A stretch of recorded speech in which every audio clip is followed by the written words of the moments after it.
Todos los cristianos están llamados a seguir la Gran Comisión, y eso te incluye a ti. Así que, ya seas pastor, líder laico o misionero, el Southwestern Baptist Theological Seminary hará lo que sea necesario para ayudarte a vivir tu llamado. Southwestern Seminary ofrece capacitación ministerial tanto en línea como en persona. Si deseas ver nuestra lista completa de certificados, licenciaturas, maestrías y doctorados, visita swbts.edu/español.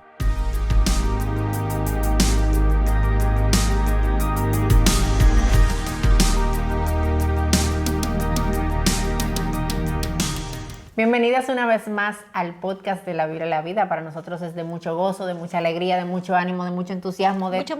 Todas las palabras que tú quieras decir ahí. Estar por aquí con ustedes una vez más en un nuevo episodio. Y en un nuevo episodio que ya el que tiene un tiempo viendo de La Biblia y la Vida y caminando con nosotros puede tener una idea de qué significa este episodio. Estamos así qué al significa ladito. que estamos sentadas diferente con una mesa y todo eso.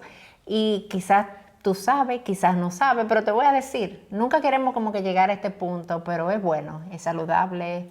¿Cuál punto? Tú no sabes cuál es el punto. El de las preguntas. ¿Qué significa esto? ¿Entiendes? Significa que estamos en el último episodio de esta temporada. Eso, yo sé que tú lo has reprimido. Yo tengo un bloqueo mental. Claro, tú has hecho un bloqueo para negación. no enfrentar esa realidad, pero yo te voy a aterrizar, amiguita. Estamos en el último episodio de la temporada.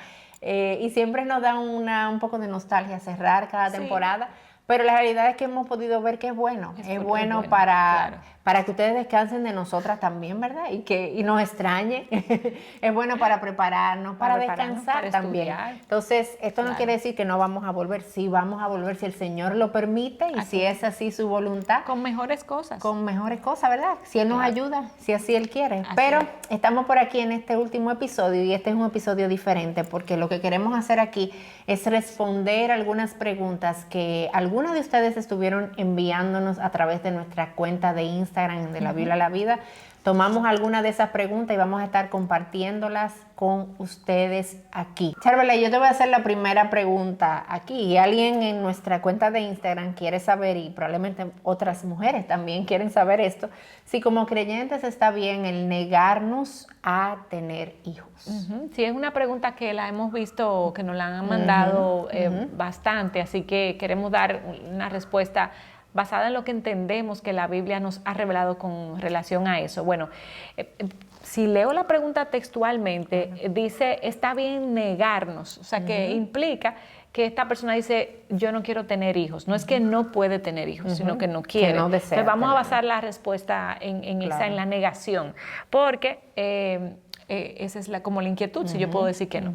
Entonces, lo primero que yo pudiera decir es que el propósito del matrimonio no es tener hijos. El propósito del matrimonio y de todo lo que hagamos es darle la gloria a Dios. Dentro del matrimonio, que es donde se deben de tener los hijos, el tenerlos es un regalo de Dios. Exacto. Es una bendición que Dios le otorga al matrimonio. Entonces, si tener hijos o no, si tener hijos es una muestra de que no estamos en pecado, es una muestra de bendición de Dios, no es así. Porque yo conozco familias muy piadosas a quienes Dios no le ha dado hijos biológicos. Entonces no podemos decir que el no tener hijos es un pecado.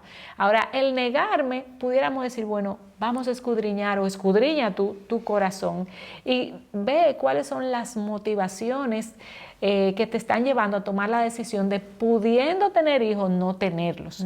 Entonces, ¿qué es lo que está motivando tu corazón? Pueden haber motivaciones pecaminosas y motivaciones correctas, válidas. Pueden haber de las dos partes. ¿Qué pudiera ser una motivación incorrecta? Bueno, o pecaminosa. Pudiera ser, bueno, yo no quiero dar mi tiempo, yo no quiero dar mis recursos, yo no quiero abandonar mi carrera, yo no quiero dañar mi cuerpo cuando somos mujeres, yo no quiero mis recursos, ya lo dije. Bueno, todas esas cosas que se centran en mi beneficio y no en dar en el otro y en dar tiempo al otro. Ahora, ¿cuáles pueden ser razones válidas para yo decir, bueno, yo no quiero tener hijos? Bueno, pueden haber motivaciones de salud.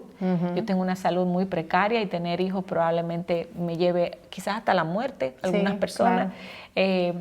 O mi esposo tiene problemas de salud, quizás no sea lo más sabio. El contexto en el que yo vivo, quizás yo estoy en una sociedad donde no sea lo más sabio traer un hijo, pudiera ser esa parte. Circunstancias como bien particulares. Que son muy particulares del momento, que no podemos hacer una doctrina de eso y decirte esto sí, esto no. Exacto. Sino que tú tienes que en oración escudriñar tu corazón y buscar consejo de tu pastor y pedirle, como le decía el salmista al Señor, escudriña mi corazón y ve si hay en mi camino de perversidad y guíame por el camino bueno. Ya sea cual sea que sea la motivación, tú tienes que escudriñar tu corazón. Porque, oye, Patricia, pueden haber motivaciones pecaminosas hasta para tener hijos. Sí, claro, para todo. Hasta para eso. Ese es el pecado. Yo quiero tener hijos para esto, para aquello, y son motivaciones pecaminosas que Dios no es agradado. Exacto. Entonces, en todo lo que tú hagas, glorifica a Dios hasta en eso, en tener hijos. No sé si tú quieras agregar algo. Algo más que sí, que estaba pensando, es que ten cuidado dentro de un matrimonio, ¿verdad? Porque entendemos que los hijos deben venir en el contexto del matrimonio. Claro. Que esta sea una decisión que se tome como pareja. O sea, no algo que yo quiero hacer, pero mi esposo quiere algo diferente, pero no importa porque este es mi cuerpo, ¿entiendes? O sea, este es mi cuerpo, yo hago lo que yo quiera. No. O sea, en el contexto del matrimonio, los hijos, la decisión de los hijos, eso es algo que debe tomarse en dependencia del Señor en oración, pero habiendo hablado y llegado a un acuerdo como matrimonio, porque ese es el llamado que nosotras como esposa tenemos. Súper. Pues te voy a hacer la próxima pregunta, no la última. No es la última. Y va muy atada a esto, al tema de la maternidad. Y nos preguntan si es pecado la planificación familiar, o sea, el decidir cuándo tener hijos, cuándo sí, cuándo no. Exacto. Mira, es una pregunta que yo voy a tomar primero una palabra, ¿verdad? Para verla desde una perspectiva bíblica, y es la palabra planificación. Porque en el libro de Santiago nosotros encontramos cómo Santiago dice, bueno, ustedes que dicen mañana yo haré esto y mañana yo voy a hacer aquello, y Santiago le dice, más bien ustedes deberían decir, si Dios quiere yo voy a hacer esto y aquello. Y lo que nosotros vemos ahí no es que Santiago está condenando la planificación. Santiago lo que está condenando es la arrogancia del corazón, que dice, óyeme, lo que yo quiero hacer, yo lo voy a hacer, punto final. Si yo quiero hacer eso, yo lo voy a hacer. Y yo no voy a tener en cuenta a Dios en medio de todo eso. Entonces, planificar en sí mismo no es algo pecaminoso. Lo que yo debo hacerlo es con un corazón abierto y dispuesto a que Dios haga y cumpla sus propósitos en medio de lo que sea que yo estoy planificando. Ahora, cuando yo me voy con el tema de los hijos, teniendo eso como base, pudiéramos decirte que en sí misma, ¿verdad? Como tal, la planificación familiar no podemos decir que sea pecaminosa. Y eso es una realidad que necesitamos tener en cuenta. Y hay diferentes razones. Número uno, como te decía, la planificación en sí misma no es pecado. Número dos, si tú te das cuenta, Charlie, y analizamos aún el mismo cuerpo de la mujer, o sea, nuestro cuerpo tiene ciclos, nuestro cuerpo mismo está planificado. Hay momentos donde tú eres fértil, hay momentos donde tú eres más fértil, hay momentos donde tú no eres fértil, y hay una planificación del mismo cuerpo también. Entonces eso nos deja ver algo ahí en ese sentido de que yo no pudiera decir que la planificación familiar es mala. Ahora, lo que yo sí debo tener en cuenta es cuáles son los métodos que yo utilizo para esa planificación familiar. Porque yo debo tener cuidado de que esos métodos que estoy utilizando no sean métodos abortivos, no sean métodos que produzcan un aborto, no sean métodos que después de la fecundación ahí es que resuelven, ¿verdad? No, porque ya inmediatamente hay fecundación, hay vida. Entonces yo debo tener cuidado en la forma que yo voy a usar para esa planificación familiar también. Y otra vez, volviendo a lo que Charvela mencionaba en el punto anterior, yo debo evaluar la motivación del corazón de nuevo. Claro. ¿Por qué voy a entrar? ¿Por qué como matrimonio vamos a entrar en este proceso de planificación familiar? Y buscar la sabiduría de Dios, orar por esto y otra vez hacerlo con la mano abierta. En el sentido de que quizás yo me estoy planificando porque entendemos que ahora no es el momento de tener hijos, pero ¡tarán! Salió y llegó el hijo. no es motivo de amargura, de dolor, no, motivo de gozo, porque los hijos son un regalo y una bendición del Señor. Y yo planifico, pero diciendo, si Dios quiere. Entonces, si Dios lo que quiere es todo lo contrario, pues yo abrazo la voluntad de Dios, yo abrazo los propósitos de Dios y lo hago con gozo también. Mira ahí, cuando Dios quiere mandar un hijo, yo he oído tantas historias. Exacto. Que ahí Dios no vale lo nada, manda. no vale nada. Todos los preservativos son incluso los más agresivos, que son la T de cobre. No es 100%. No, es que Dios es el que tiene la última palabra. Y yo me planifico, pero yo debo estar consciente de eso. O sea, y poder estar dispuesta con gozo a entrar en los propósitos de Dios 100%. En todas las áreas de mi vida. Charbel, hay una pregunta para las dos ahora. Ver, y te la voy a hacer a ti primero, pero después la voy a responder yo. ¿Hay algún libro que tú has estado en contacto recientemente y que tú recomiendes que alguien pueda leer y que tú crees que sea bueno? Sí, yo estoy leyendo ahora mismo Límites con los adolescentes. Ay, ¿por qué será? 15 años ahí. Y he aprendido, recién cumplidos esos 15. Entonces quiero seguir creciendo en el área de la crianza con adolescentes. Es de Léelo Henry muy Cloud, bien para que me enseñes después. Te doy un resumen, te paso el resumen. Y otros libros que quiero recomendar son las biografías del autor Charles Swindoll, la de Pablo, la de Job, la de David, Esther, todos esos libros, buenísimos. Sí, súper bueno. Pues ahí yo te voy a recomendar 2 libros también. Uno de esos libros es Manso y Humilde, del autor Dane Ortland. Es un libro excelente. Te puedo decir que yo tuve la oportunidad de leerlo y en la mayoría de los capítulos yo terminaba llorando.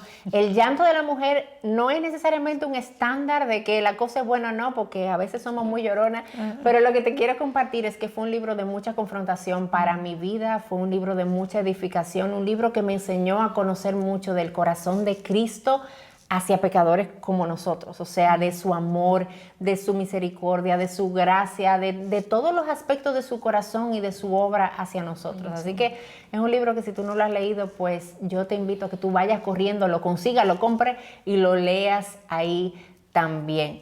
Y hay otro libro buenísimo que te puede enseñar mucho acerca del concepto de la teología bíblica y de cómo ver la Biblia como una gran historia, que es una gran historia que apunta a Cristo.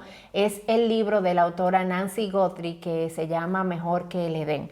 Entonces es un libro que tiene toda esta perspectiva de lo que es la teología bíblica, pero de una manera en la que tú puedes entenderlo y una manera en la que tú puedes aplicarlo a tu vida también. Así que esas son 2 recomendaciones ahí que puedo darte. Súper. ¿Voy yo otra vez? Va tú de nuevo, sí, la pregunta va tú. Yo me quedé esperando de que ahora... Dice que es mía. Oye, Charvela, oye, viene esta pregunta. Hay alguien que quiere saber que tú le puedas enseñar y explicarle cómo decirle a mis pastores que yo deseo moverme de iglesia. Ok, muy buena pregunta. Hay que decírselo, okay, no es que me voy a ir y no le voy a decir nada. ¿Cómo decírselo? Bueno, creo que el accionar trabaja en ambas vías, trabaja en tu carácter y trabaja en lo que el Señor está haciendo en la otra iglesia. Entonces, ¿cómo decírselo? Yo creo que cuando estés pensando moverte y después de haber orado y tomado la decisión, pues tú pides una cita con tu pastor, no se lo digas en un pasillo, yo creo que esto no es una conversación de un pasillo, tú debes pedir una cita con uno de los pastores de la iglesia o un líder cercano y comunicarle el que te vas. ¿Por qué hacerlo? Porque esta ha sido la persona que, aunque no esté íntimamente relacionada contigo, que no haya un contacto directo, a veces hay iglesias grandes donde el pastor principal no está en contacto contigo, pero si hay un líder, estas son personas que hacen todo lo que hacen para servirte. Entonces tú debes de corresponder ese servicio siendo de una manera respetuosa, de comunicarle que ya tú no estarás siendo parte de su rebaño. Y es una oportunidad también para comunicarle lo agradecida que estás del tiempo invertido de ellos en tu enseñanza, en tu ministración. Eso, claro, es fácil cuando tú sales de una iglesia de sana doctrina y donde no has sido maltratada. Pero si el caso tuyo es, bueno, yo me voy de aquí porque aquí no se enseña sana doctrina o porque yo estoy siendo maltratada como oveja, que lamentablemente puede pasar, yo creo que esa conversación también es importante porque tú te vas y si Dios te ha llamado a confrontar esas cosas, lo puedes hacer, usar esa oportunidad y decirle con gracia, pero con verdad, decirle me estoy yendo porque yo he visto que esto no es bíblico y porque o pasó esto y aquello, con un corazón obviamente ya perdonador, que el Señor te haya otorgado una intención de perdonar lo que sea que haya pasado para que te vayas en paz, pero sí comunicarlo, ya sea porque te vas porque entiendes que eres útil en otra iglesia o porque te vas porque entiendes que esta iglesia no es buena. Debes de sentarte, hablar con gracia y con verdad.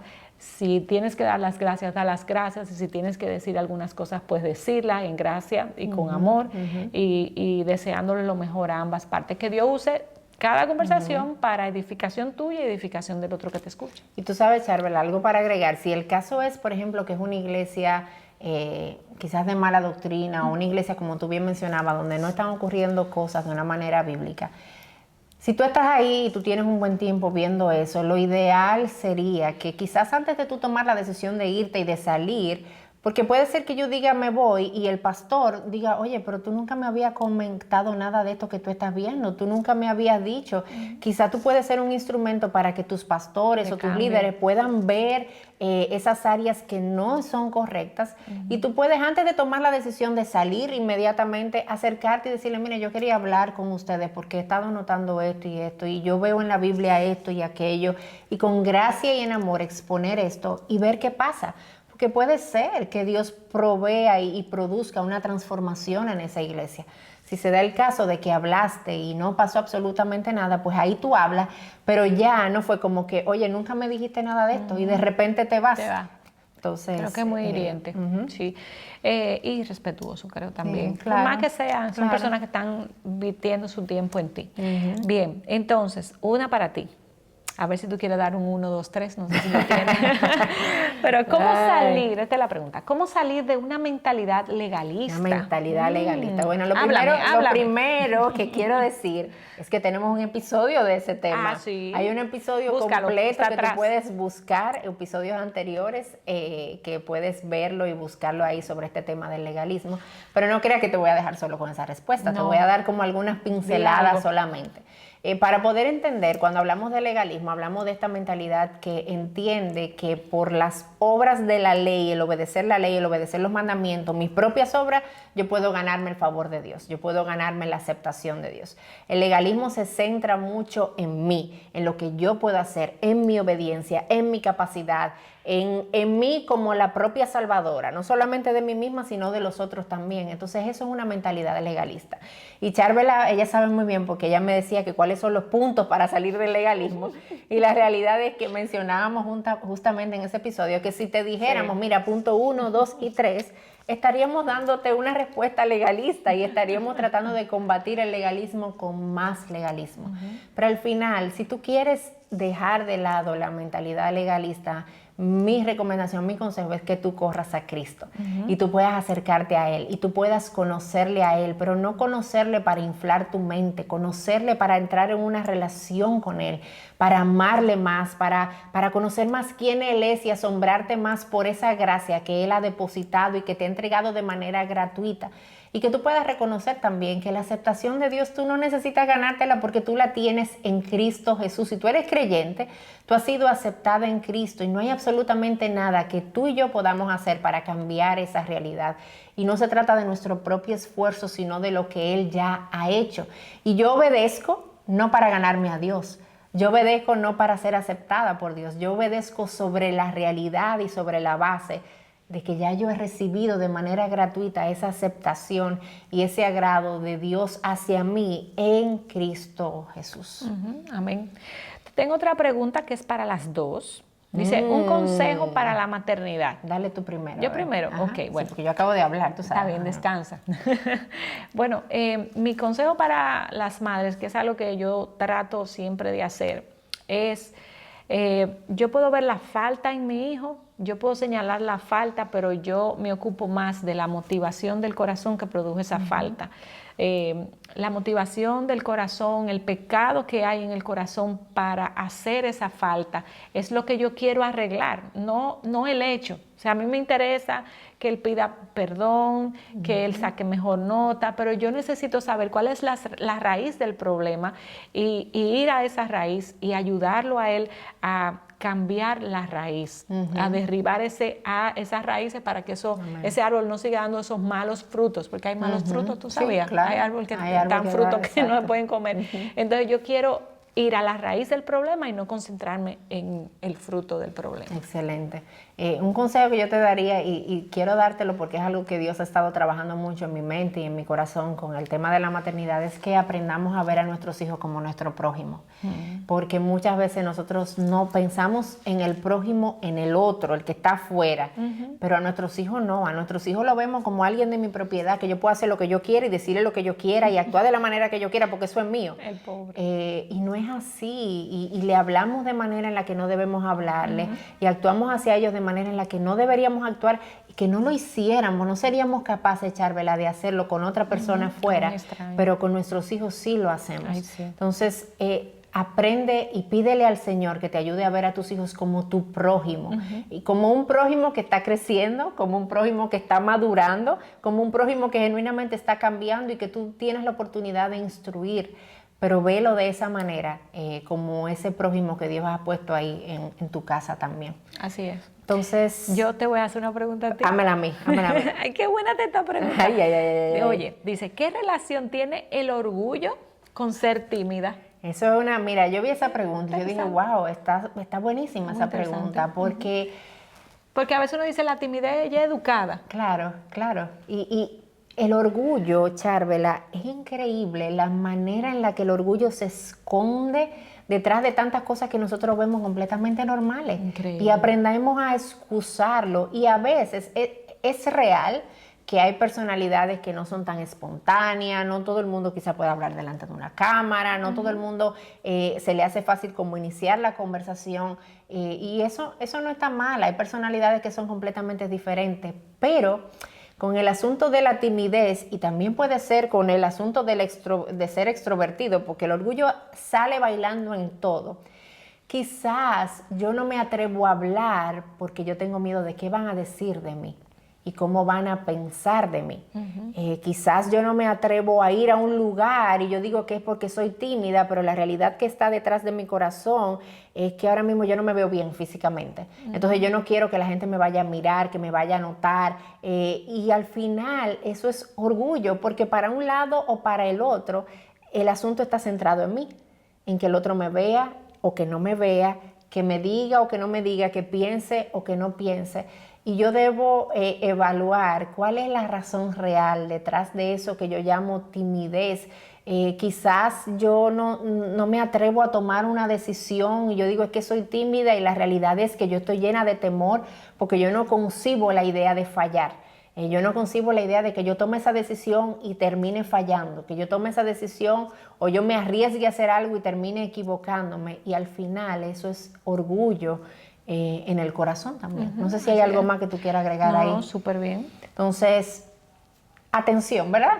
Y evaluemos nuestros corazones delante del Señor. Charvela. Tú has hablado de este tema antes. Y siempre me la preguntas. Y siempre te voy a preguntar un día a ti eso. Siempre te hacen esa pregunta, y hasta tenemos podcast de eso. Ay, sí, de hace mucho. Es verdad. Pero Charvela, dime, Charvela, ¿cómo tratar con suegras difíciles? Quiero aclarar. Que no es nuestro caso. Quiero aclarar. Comienza por ahí.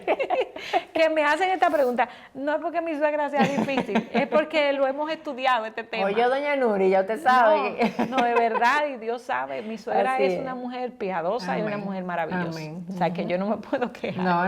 No. No tengo esos problemas, pero sí sé de muchas personas alrededor con suegras difíciles. Y yo de verdad que quisiera, si me tocara a mí, le pediría al Señor mucha sabiduría. ¿Tú sabes por qué, Patricia? Porque yo me pongo a pensar, me dan pena las suegras. Sí, me da mucha pena. Es verdad que sí. ¿Por qué? Es una Porque situación compleja. tú vas a ser suegra. Sí, algún día. Y yo voy Falta a ser mucho, suegra. pero sí. Y tú tienes 2 varones y yo tengo 2 varones. Tú tienes una hembra. Porque las hembras van como más para el lado de la mamá, pero yo los voy a perder. Yo estoy desde ahora trabajando ya tú eso. aceptaste la realidad. Sí, porque es algo natural, como que las hembras alan más para su lado. Entonces yo quiero ser tratada bien. Sí, claro, tú quieres ser. Estoy trabajando en estar eso. desde ahora Cultivando sí, ese deseo de tratar bien a mi nuera. Pero hay suegras que no hacen un buen trabajo y son difíciles. Entonces, y más cuando a veces son cristianas. Sí. Ahí se complica el asunto, porque cuando no son cristianas, tú sabes que esta mujer está muerta en delito y pecado, dice la Biblia. Esta mujer no siente ni padece. Entonces, no hay nada que hacer con ella, porque ella hay que tratarla como un inconverso y mostrarle a Cristo. Ahora, cuando son mujeres ya cristianas y son difíciles, bueno, pues ahí me toca Mateo 18. Que es que si alguien peca contra mí, yo tengo que ir donde el hermano y hablar. Entonces, yo te aconsejo que si tienes una suegra difícil, tienes algún inconveniente con ella, ora por eso y trata de buscar un momento para hablar con ella y subsanar la situación para que eso no sea grande, y en algún momento llegue hasta el punto de la enemistad, que eso es algo que todo cristiano debe de evitar. Entonces, ámala si es inconversa como Cristo te ha amado a ti, perdona siempre con un corazón perdonador, pecaminoso, no, ya eso está, eso ya incluido. Eso ya está ahí en el combo. Dadivoso, perdonador, pero pon límites también para que tú puedas ser respetada, tu familia sea respetada y que ella sepa hasta dónde puede llegar y no, pero sobre todo que reine, que haya paz. Que haya paz, que reine el amor y que sobre la base del respeto también, porque acuérdate que es tu prójimo, esa suegra es tu prójimo y es la mamá de tu esposa. Ay, sí. Entonces la eso abuela es de algo tus hijos, que la para abuela de siempre. tus hijos lo que tiene, Lazo si para tienes siempre. hijos, o sea, ahí hay un lazo de familiaridad y de amor que nosotros debemos ser intencionales en tratar de mantenerlo ahí. Y si quieres más información, busca el podcast. Exactamente, que Suegras y hablamos Nueras. ahí, hablamos un poco más. Eso. Bueno, Patricia, ya la última pregunta, porque ay. tenemos mucho. Increíble cómo el va tiempo se va demasiado rápido. Dejamos alguna para la próxima temporada. Vendrán, Vamos a responder. vendrán más. Oye, esta pregunta. ¿Hay algo que Dios nos esté, a ti y a mí, bueno, responde tú, algo que Dios te esté enseñando en estos meses? Dios me está enseñando muchas cosas, Una, es la verdad, pero voy a elegir una porque es una de las que tengo como más fresca. Mira, yo estoy llevando un plan de lectura bíblica de 1 año. Okay. Entonces, en ese plan de lectura bíblica uno comienza Génesis y todo lo demás libros, y llegamos a Levítico, llegamos a Número, llegamos a Deuteronomio, ya estoy por ahí. Resulta que en esos libros de la Biblia, del Antiguo Testamento, hay diferentes circunstancias en cuanto a las normas de Dios, leyes que Dios instituía en ese momento, por ejemplo, cómo manejar los asuntos de la lepra. Me pasó mucho con eso, o sea, qué pasaba con la persona que tenía lepra, cómo era sacada del campamento, cómo ella era llevada afuera, aislada. Y hay muchas razones para esto también, pero esas y otras circunstancias que yo me encontraba ahí en mi lectura bíblica, a veces como que yo decía, Señor, pero ¿por qué tú hacías eso? Y yo comenzaba yo misma a cuestionar a Dios y preguntar, pero ¿por qué tú hacías eso? O sea, yo pensando en las emociones del otro, pensando en la situación familiar, y yo, pero Señor, y hubo un momento, Charvela, donde Dios me habló de una manera tan clara, en algo tan específico, y ha estado como recordándome eso en mi lectura bíblica, y Él me dijo, ¿por qué tú crees que tú eres más justa que yo? Yo me acuerdo que yo estaba en un tapón, le llamamos en nuestro país, en otros países tráfico, que yo estaba en tráfico y estaba pensando en eso, y fue como que Dios me dijo eso, o sea, ¿por qué tú te crees más justa? O sea, yo soy el estándar de justicia, no tú, y yo sé lo que es mejor, y yo sé por qué yo hice lo que yo hice, y yo sé por qué yo decidí eso, y yo sé por qué esas leyes, no tú. Entonces yo me estaba poniendo a mí misma y yo no me estaba dando cuenta como más justa que Dios. Y tú conoces Biblia. Entonces, eso es lo vergonzoso de mi caso. Pero genuinamente Dios ha estado en medio de mi lectura bíblica con todo esto en el Antiguo Testamento, recordándome esa realidad. Él es más justo que tú y que yo, y sus decisiones están llenas de justicia y su estándar es mucho mejor de lo que nosotros pudiéramos pensar o imaginar. Y hay razones, ¿verdad? Porque recordemos que la Biblia es parte de una sola historia que apunta a Cristo y todo esto nos enseña, ¿verdad? Sobre la necesidad de este Salvador, sobre la necesidad de Cristo. Entonces eso es algo que Dios ahí me ha estado... De las muchas cosas. De las muchas bueno, cosas. En mi caso muchas cosas, pero a la luz de un sermón dominical hace 2 domingos donde el pastor hablaba de la necesidad de llevarnos las cargas los unos de los otros, de yo ayudar a mi hermano a llevar su carga. Yo fui muy confrontada porque me di cuenta que con una situación particular en mi familia, yo había sido muy egoísta y no quería seguir cargando esa carga y me había despojado de esa carga. Había desconectado.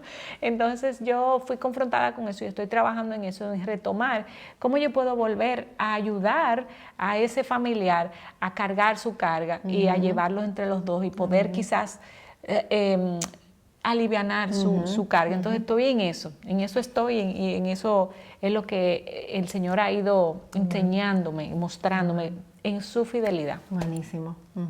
Bueno, pues con eso entonces nos despedimos. Llegamos al final. Se acabó el episodio. De este episodio, pero no te desconectes de nosotras. Sí. Síguenos a través de nuestra perfil en Instagram y la página también de Coalición por el Evangelio, el canal de YouTube. Ahí tú puedes encontrar programas muchos pasados. Si nos extrañas, pues te animamos a repasar algunos episodios anteriores que no has visto. Y tenemos muchos viejos que quizás tú no has oído, solo están en audio y te animamos también a escucharlos porque sabemos que fueron de bendición para nosotras. Amén. Y sabemos que pueden ser de provecho para ti. Así que Dios les bendiga y nos vemos próximamente. Hasta una próxima. Bye.